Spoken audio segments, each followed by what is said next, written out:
अष्टावक्र इतने प्रकांड विद्वान थे कि मां के गर्भ से ही अपने पिताजी कहोड्डह को अशुद्ध वेद पाठ करने के लिए टोंक दिए, जिससे क्रुद्ध होकर पिताजी ने 8 जगह से टेढ़े हो जाने का श्राप दे दिया था। पौराणिक कथा। अष्टावक्र अद्वैत वेदांत के महत्वपूर्ण ग्रंथ अष्टावक्र गीता के आर्षि हैं। अष्टावक्र गीता अद्वैत वेदांत का महत्वपूर्ण ग्रंथ है। अष्टावक्र का अर्थ 8 जगह से टेढ़ा होता है। कहते हैं कि अष्टावक्र का शरीर 8 स्थानों से टेढ़ा था। उद्दालक ऋषि के पुत्र का नाम श्वेतकेतु था। उद्दालक ऋषि के एक शिष्य का नाम कहोड़ था। कहोड़ को संपूर्ण वेदों का ज्ञान देने के पश्चात उद्दालक ऋषि ने उसके साथ अपनी रूपवती एवं गुणवती कन्या सुजाता का विवाह कर दिया। कुछ दिनों के बाद सुजाता गर्भवती हो गई। एक दिन कहोड़ वेद पाठ कर रहे थे तो गर्भ के भीतर से बालक ने कहा कि पिताजी, आप वेद का गलत पाठ कर रहे हैं। यह सुनते ही कहोड़ क्रोधित होकर बोले कि तू गर्भ से ही मेरा अपमान कर रहा है, इसलिए तू 8 स्थानों से वक्र टेढ़ा हो जाएगा। हठात एक दिन कहोड़ राजा जनक के दरबार में जा पहुंचे। वहां बंदी से शास्त्रार्थ में उनकी हार हो गई। हार हो जाने के फलस्वरूप उन्हें जल में डुबा दिया गया। इस घटना के बाद अष्टावक्र का जन्म हुआ। पिता के न होने के कारण वह अपने नाना उद्दालक को अपना पिता और अपने मामा श्वेतकेतु को अपना भाई समझता था। एक दिन जब वह उद्दालक की गोद में बैठा था तो श्वेतकेतु ने उसे अपने पिता की गोद से खींचते हुए कहा कि हट जा तू यहां से, यह तेरे पिता का गोद नहीं है। अष्टावक्र को यह बात अच्छी नहीं लगी और उन्होंने तत्काल अपनी माता के पास आकर अपने पिता के विषय में पूछताछ की। माता ने अष्टावक्र को सारी बातें सच सच बता दी। अपनी माता की बातें सुनने के पश्चात अष्टावक्र अपने मामा श्वेतकेतु के साथ बंदी से शास्त्रार्थ करने के लिए राजा जनक के यज्ञशाला में पहुंचे। वहां द्वारपालों ने उन्हें रोकते हुए कहा कि यज्ञशाला में बच्चों को जाने की आज्ञा नहीं है।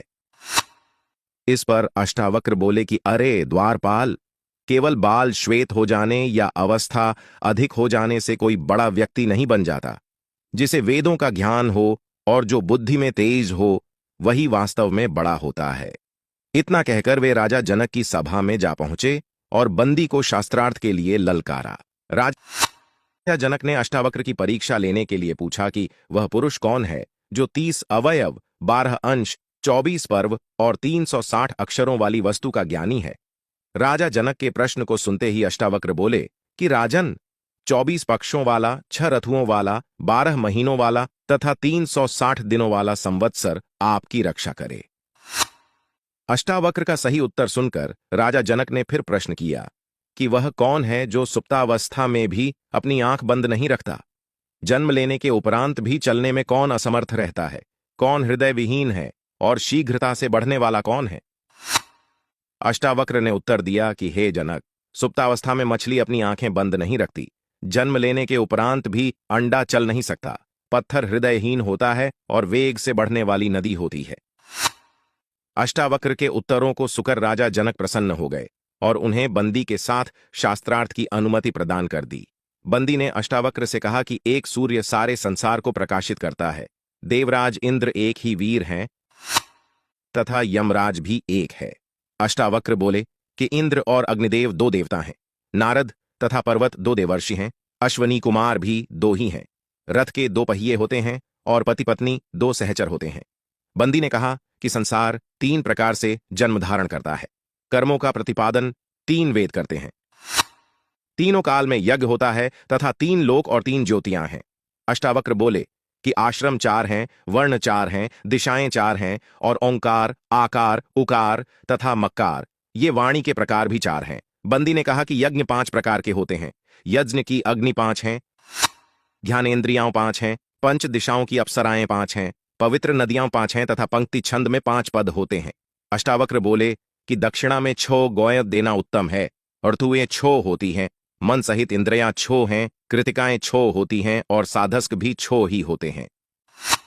बंदी ने कहा कि पालतू पशु 7 उत्तम होते हैं और वन्य पशु भी 7 ही। 7 उत्तम छंद हैं, सप्तर्षि 7 हैं और वीणा में तार भी 7 ही होते हैं। अष्टावक्र बोले कि 8 वसु हैं तथा यज्ञ के स्तंभ कोण भी 8 होते हैं।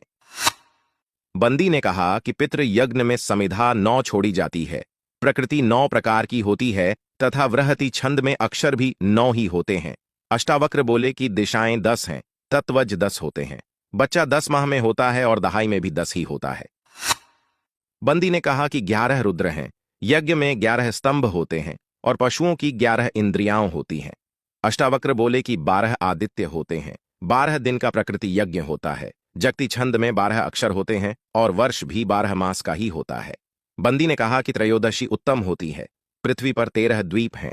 इतना कहते कहते बंदी श्लोक की अगली पंक्ति भूल गए और चुप हो गए।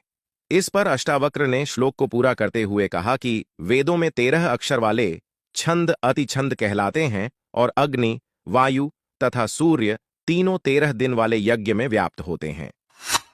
इस प्रकार शास्त्रार्थ में बंदी की हार हो जाने पर अष्टावक्र ने कहा कि राजन, ये हार गया है, अतएव इसे भी जल में डुबो दिया जाए। तब बंदी बोला कि हे महाराज, मैं वरुण का पुत्र हूं और मैंने सारे हारे हुए ब्राह्मणों को अपने पिता के पास भेज दिया है। मैं अभी उन सबको आपके समक्ष उपस्थित करता हूं। बंदी के इतना कहते ही बंदी से शास्त्रार्थ में हार जाने के पश्चात जल में डुबोए गए सार ब्राह्मण जनक की सभा में आ गए, जिनमें अष्टावक्र के पिता कहोड़ भी थे। अष्टावक्र ने अपने पिता के चरण स्पर्श किए। तब कहोड़ ने प्रसन्न होकर कहा कि पुत्र, तुम जाकर समंगा नदी में स्नान करो, उसके प्रभाव से तुम मेरे शाप से मुक्त हो जाओगे। तब अष्टावक्र ने इस स्थान में आकर समंगा नदी में स्नान किया और उसके सारे वक्र अंग सीधे हो गए। धन्य है हमारी सनातन संस्कृति।